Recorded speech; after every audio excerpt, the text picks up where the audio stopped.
ಈಗ ಮೊದಲನೇದಾಗಿ heat related illness ಅಂದರೆ ವಾತಾವರಣದ ತಾಪಮಾನ ಜಾಸ್ತಿ ಆಗೋದ್ರಿಂದ ಆಗುವಂತಹ ಕಾಯಿಲೆಗಳನ್ನ ಹೀಟ್ ರಿಲೇಟೆಡ್ ಇಲ್ನೆಸ್ ಅಂತ ಕರಿತೇವೆ. ಅದರಲ್ಲಿ ತುಂಬ ತೀವ್ರತರವಾದ ಕಾಯಿಲೆ ಅಂದರೆ ಹೀಟ್ ಸ್ಟ್ರೋಕ್ ಅಂತ.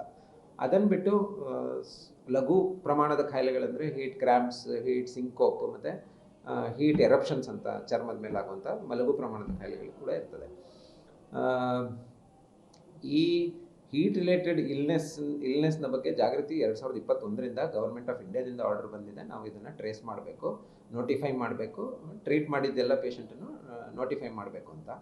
ಸೊ ನಮ್ಮ ಕರಾವಳಿಯಲ್ಲಿ ಲಾಸ್ಟ್ 2022ರಿಂದ ಕೋವಿಡ್ ಮುಗಿದ ವರ್ಷದಿಂದ ನಾವು ಏನು ಈ ವೆಬ್ ಪೋರ್ಟಲಲ್ಲಿ ಹೀಟ್ ರಿಲೇಟೆಡ್ ಇಲ್ನೆಸ್ನ ನೋಟಿಫೈ ಮಾಡಬೇಕು. ನಾವು ಕಳೆದ 3 ವರ್ಷದಿಂದ ಯಾವುದೇ ವೆನ್ಲಾಕ್ ಆಸ್ಪತ್ರೆಯಿಂದ ಯಾವುದೇ ಹೀಟ್ ರಿಲೇಟೆಡ್ ಇಲ್ನೆಸ್ನ ಅಂದರೆ ಸಿವಿಯರ್ ಇಲ್ನೆಸ್ ಹೀಟ್ ಸ್ಟ್ರೋಕನ್ನು ನಾವು ಇದು ಮಾಡಿಲ್ಲ, ಯಾವುದು ನೋಟಿಫೈ ಮಾಡಿಲ್ಲ. ಇದಕ್ಕೆ ಕಾರಣ ಒಂದು ಮುಖ್ಯವಾಗಿ ಭೌಗೋಳಿಕ ಇದಿರ್ಬೋದು, ಸಮುದ್ರಕ್ಕೆ ಹತ್ತಿರ ಇರೋದ್ರಿಂದ ಹೀಟ್ ಸ್ಟ್ರೋಕ್ನ ಏನು ಸಂಖ್ಯೆ ಅಥವಾ ಪ್ರಮಾಣ ಕಡಿಮೆ ಇರ್ಬೋದು ಒಂದು. ಮತ್ತು ಹೀಟ್ ಸ್ಟ್ರೋಕ್ ಅನ್ನೋವಂಥದ್ದು medically it's a diagnosis of exclusion. So ಈಗ ಒಬ್ಬ ಪೇಷಂಟ್ ಯಾವುದೇ ಕಾರಣಕ್ಕೆ ಟೆಂಪ್ರೇಚರ್ ಜಾಸ್ತಿಯಾಗಿ ಪ್ರಜ್ಞೆ ಆಚೆ ಈಚೆ ಆಗಿ ಬಂದಾದರೆ ನಾವು ಫಸ್ಟಿಗೆ ಹೀಟ್ ಸ್ಟ್ರೋಕ್ ಸಸ್ಪೆಕ್ಟ್ ಮಾಡೋದಿಲ್ಲ.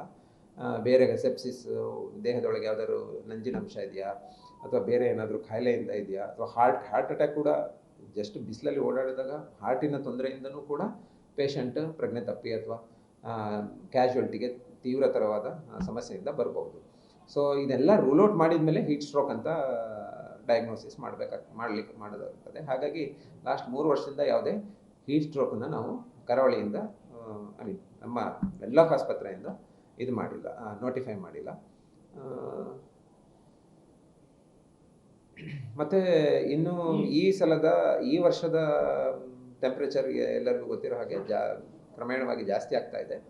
ಹಾಗಾಗಿ ನಾವು ಮುಖ್ಯವಾಗಿ ಪ್ರಿವೆಂಟಿವ್ ಮೆಜರ್ಸ್ ತಡೆಗಟ್ಟಲಿಕ್ಕೆ ಏನೇನು ಮಾಡಬೇಕು ಅನ್ನೋದನ್ನು ನಾವು ಈವನ್ ಪ್ರೈಮರಿ ಹೆಲ್ತ್ ಸೆಂಟರ್ ಮೂಲಕನೂ ಅಂದರೆ ಇನ್ಫಾರ್ಮೇಷನ್ ಡಿಸಿಮಿನೇಷನ್ ಅಂದರೆ ಏನೇನು ಮಾಡಬಹುದು, ಎಷ್ಟೊತ್ತಿಂದ ಎಷ್ಟೊತ್ತಿಗೆ ಹೋಗಿ ಬಂದು, ಮತ್ತು ಯಾರಲ್ಲಿ ಇದು ಹೀಟ್ ಸ್ಟ್ರೋಕ್ ಅಥವಾ ಹೀಟ್ ರಿಲೇಟೆಡ್ ಇಲ್ನೆಸ್ ಜಾಸ್ತಿ ತುಂಬ ವಯಸ್ಸಾದವರಲ್ಲಿ ಮತ್ತು ತುಂಬ ಸಣ್ಣ ಮಕ್ಕಳಲ್ಲಿ ಈ ತೀವ್ರತರವಾದ ಹೀಟ್ ಸ್ಟ್ರೋಕ್ ಆಗುವಂಥ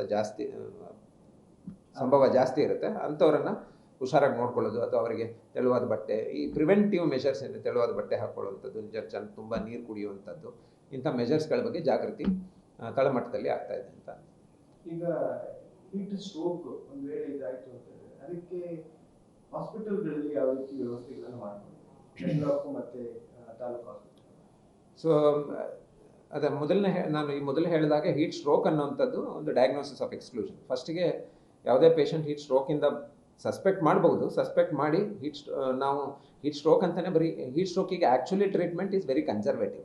ಏನಂದರೆ ಪೇಷಂಟನ್ನು ಬಟ್ಟೆಗಳನ್ನೆಲ್ಲ ತೆಗೆದುಬಿಟ್ಟು ಅವನ ದೇಹದಿಂದ ಹೆಚ್ಚಿನ ಹೀಟ್ ಹೊರಗೆ ಹೋಗೋ ಹಾಗೆ ನೋಡ್ಕೊಳ್ಳೋದು, ಪಕ್ಕದಲ್ಲಿ ಫ್ಯಾನ್ ಇಟ್ಟು ಇದು ಮಾಡೋದು, ತಣ್ಣೀರು ಬಟ್ಟೆ ಹೊದಿಸುವಂಥದ್ದು, ತುಂಬ ಹ್ಯೂಮನ್ ರಿಸೋರ್ಸ್ ಇತ್ತು ಅಂದರೆ ಪಕ್ಕದಲ್ಲಿ ತುಂಬ ಗಾಳಿ ಹೊಡೆಯುವಂಥದ್ದು, ಎಕ್ಸ್ಟ್ರಾ ಗಾಳಿ ಹೊಡೆಯುವಂಥದ್ದು, ಕೋಲ್ಡ್ ಬಾತ್ ಅಂತ ಮಾಡಿಸ್ತಾರೆ. ಮತ್ತು ಮೂಗಿಂದ ರೈಲ್ಸ್ ಟ್ಯೂಬಿಂದ ಹೊಟ್ಟೆಗೆ ಕೋಲ್ಡ್ ಸಲೈನ್ ಹಾಕ್ಬಿಟ್ಟು ಬಾಡಿಯ ಕೋರ್ ಟೆಂಪ್ರೇಚರ್ನ ಕಡಿಮೆ ಮಾಡೋ ಪ್ರಯತ್ನ ಮಾಡುವಂಥದ್ದು. ಮೀನ್ ವೈಲ್ ಇದನ್ನು ಮಾಡಬೇಕಾದ್ರೆ ಈ ಪೇಷಂಟ್ ಸುಸ್ತಾಗಿರೋದು ಅಥವಾ ಈ ಕಂಡೀಷನ್ ಇರೋದಕ್ಕೆ ಬೇರೆ ಏನಾದ್ರು ಕಾರಣ ಇದೆಯಾ, ECG ಮಾಡೋದಿರ್ಬೋದು, ಬ್ಲಡ್ ರಿಪೋರ್ಟ್ ಮಾಡೋದು, ಬ್ಲಡ್ ಟೆಸ್ಟ್ ಕಳಿಸೋದಿರೋದು, ಇದೆಲ್ಲ ಮಾಡಬೇಕಾಗ್ತದೆ.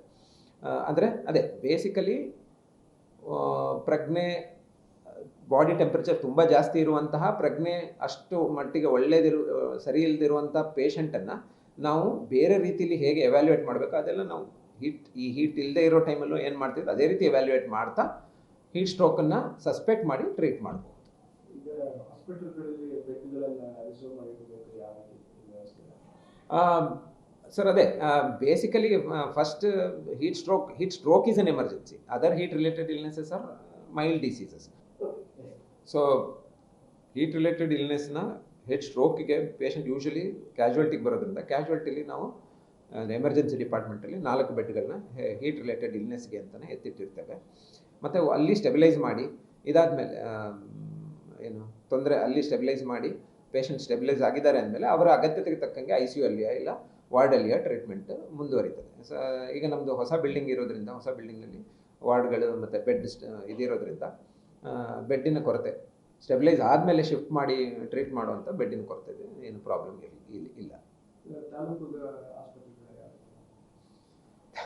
ತಾಲೂಕು ಹಾಸ್ಪಿಟ್ಲಲ್ಲಿ ನನಗೆ ಗೊತ್ತಿರೋ ಹಾಗೆ ನನಗೆ ಗೊತ್ತಿರೋ ಹಾಗೆ 2 ಬೆಡ್ಡನ್ನು ರಿಸರ್ವ್ ಮಾಡಬೇಕಾಗ್ತದೆ ಇದರಲ್ಲಿ.